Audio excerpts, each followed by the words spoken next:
Сәлеметсіздер ме? Қазақ күнтізбесінде 10 тамыз Абай күні болып бекітілді. Бұл той-тойлау емес, ой-өрісімізді кеңейтіп, рухани тұрғыдан дамуымыз үшін істелген іс.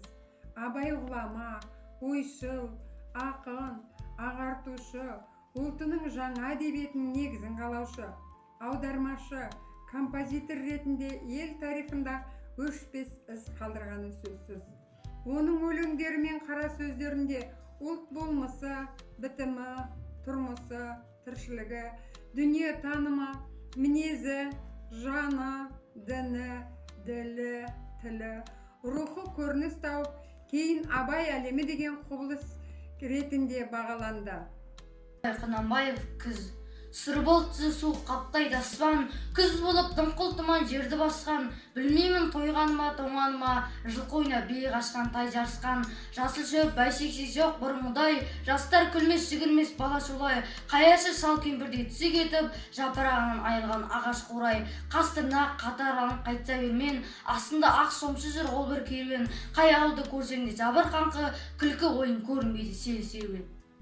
Шаңырақ спорт мектебінің 9 сынып оқушысы Тынышбай Айқын. Жазғы тұрым Абай Құнанбаев.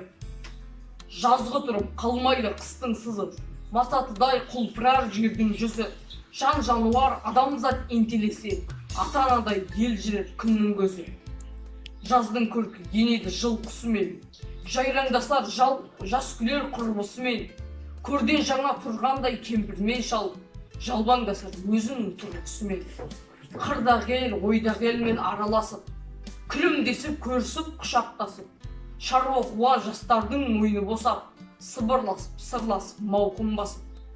Түйе қойып, түйе боздап, қой қоздап, қорада шу, көбелекпен құстарда сайда дуду, гүл мен ағаш майысып қарағанда, сыбды қақ бұлаңдып ағады су.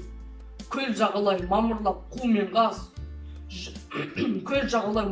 қу мен қаз, жұмыртқа іздеп жүгіріп балалар мәз, шұқыратпен зырылдатып тастағанда, жарқ-жұрқ етіп ілінеді көк дауыл бас. Құс қатарлы байлаған қанжығаға, қыз бұраңдап жабысып қылады наз. Жазғы жақсы киінер қыз келіншек, жер жүзіне өң берер гүл бәйшешек. Алиасқарова Сәрсенай 8 сынып оқушысы, Абай Құнанбаев өлең сөздің патшасы сөз сарасы. Өлең сөздің патшасы сөз сарасы, қиыннан қиыстырып ердің асы. Тілге жеңіл, жүрекке жылы тиіп, тептегі шымыр келсін айналасы.